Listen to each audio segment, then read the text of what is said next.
All right, hope you guys had a great Independence Day. It is Monday, July 6th. Anyway, just wanted to go over something that I saw in the market today. Kind of an interesting day. We've only actually had one day in the time I've been doing this over the last, 3 or 4 months, that's been like this. So, you know what? Sometimes, you're sitting on 20 and you hit and you get an ace, and sometimes you hit on a 12 and you get a face card. So today, last night, I was looking at the pre-market and it was up a lot. It was up like 350 points. And I was thinking, okay, today is going to be a good day on the market. And overall today, the market went up 489 points, which is almost 2%. So I woke up this morning expecting to see, a bunch of the stocks going up, and I didn't see anything going up. In fact, I only saw one go down 10%. And so I looked at that, and it was just kind of odd. You looked at, the market was up, and really it was kind of, I don't know, probably let's say you look right here, and it was up 3 or 4%. But usually if the market's up 2% on the Dow, our end is up like 8 or 9%, but it was up. And then it just went down through the day and got to a point where at least the stocks that I own was down to about 3%, rebounded up, flattened out around 1.5%. And even after hours, it was pretty much dead quiet at plus 0.04. And so I looked at it today. I turned on the news, turned on the business channel, and the people that had the best day today were were Dow stocks and NASDAQ stocks, but were all tech stocks. So, for example, today Uber bought, or at least they came to an agreement to buy Postmates for $2.65 billion, which is insane, which just means that everybody's going to get screwed, and the restaurants are going to pay higher fees, and we're going to pay higher fees, and there's going to be less competition and what have you. But anyway, Facebook went up today. Amazon hit 3,000. Tesla hit, I want to say it was like 2,000 or something. It was some crazy amount. And so I had said earlier that it was a day that we only had one time, and that's where the stock market went up and we went down a little bit. And the only reason it happened, it wasn't because the stocks aren't bad. The stocks are great. It's just that all the money went into tech stocks today. So it's just one of those days where the people who are sitting on the sideline, or they're moving, they have a portfolio just like this, and they kind of chase the shiny object and somebody else squirrel, and they jump over, right? And that's basically what happened today. So if that happens once in a while, fine. It won't be there for very long, mainly because the market's down, and you're going to see people buy it when the market's down. Plus, when tech stocks are all up, they're all up, and there's not a whole lot of room. They could go up further, but the multiples for them to go up aren't really that high. So I don't really expect this to be a common thing. It's kind of a one-off thing, and we'll see what happens. Beyond that, we see some things weighing on the market, mainly, and I'll just tell you this, from somebody who used to work in media. I used to work in media. I look at it, and these people are shameful. They're just totally shameful. So when this whole thing started, I know I covered this recently, but when this whole thing started, all the metrics were on, probably in this order too, were on deaths and hospitalizations, right? You could throw ICUs in there, that's fine, but deaths and hospitalizations. Well, the problem is the testing's gone up, or deaths and hospitalizations, and then after that they would put cases in there, and that's just so anybody with a calculator can figure out the fatality rate. But what happened is the death number started going down. It started plummeting. And at this point, businesses starting up, and you have the protests and the riots and the vandals and everything like that. And so you'd see more people getting COVID. And it's not because more people got it. It's that we're testing more often, and you can actually see it. So there's just more visibility to the people that get it. Back then there were tests, they had blood tests that showed like, 1 out of every 6 people in some places had it. It was crazy. And so the people in the media, honestly, they just love chasing shiny objects. I know them. I worked with them. My wife used to be a TV producer. She knows it really well. I was talking to her about it this weekend as well. And so when the death count goes down, it's kind of like the equivalent of a burning house. But then by the time the media gets there and the fire's out and it's just smoldering, there's not really anything that's sexy to put on TV.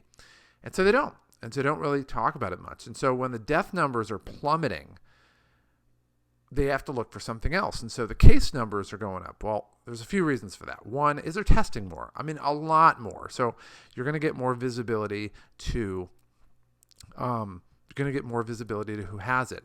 Secondarily, there's a difference between who has COVID and who they think has COVID. So the true number of who has COVID is when they give you a test and it comes back positive. That should be the true number. But even then, when they test you to see if you're negative and you come back negative, they wait like a day or two or however long it is, and then they test you again. And if you come back negative a second time, then they count you as negative. But again, they don't do that for positive. So the positive number from tests is okay, but it's still not 100%. It's not really super accurate at all because they're not testing you a second time. Beyond that, if you have a headache and a cough, a lot of places they'll count you as COVID. It's funny, in Texas they had a court case where the judge actually was ridiculing the county health examiner or whatever the person's title is. Because basically, if you had a cough and a headache, they would count you as COVID. And then anybody else that was around you, let's say you had 6 family members, they would count them as cases, even though they didn't have any symptoms. So you can't really look at the case numbers because they're being artificially inflated. I mean, people say they follow the science. I'm a stats guy, and I understand statistical theory and methodology, and this is not how it's done. So you get all these crazy numbers of cases, and then the governors see that, and they are the ultimate chase the shiny object people, and they get put under pressure to do something about it. I mean, even in Texas, they're closing down bars. And in Florida, they're closing down beaches. And there's literally no one in the world has caught COVID on a beach. Like, that is a statistical fact. But they feel like they need to do something. So, like, the COVID count is going up, but, like, the death count, I forget what the number for the COVID increase is, but the death count, I think it was 62% it went up in, like, the last week or so. But the death count is down 39%. And the reason is, and it's going to go lower than that because the average age went from like 65 years old to like 68 years old to 35 years old. So nobody's going to die from it. I mean, even in the hospitals, when they say, oh, they're approaching capacity, what they're not telling you is that, well, they're always on capacity because that's how hospitals make money, but they're also doing elective surgeries. So they're not lacking in hospital beds. I mean, there's somebody there getting a tummy tuck or a liposuction 3 floors down. They're not really worried about COVID. Like, COVID takes up at most maybe 10% of the hospital. But realistically, it's a number where the media sees a really big shiny object and goes squirrel and turns and immediately has to have a story because all they're doing, they're not chasing truth, they're chasing ratings. Sounds crazy. It sounds like, somebody has an axe to grind, but I'm telling you, I used to work in the media. The only thing that we cared about were ratings. I didn't care how true the news was. I cared what the rating number was, period.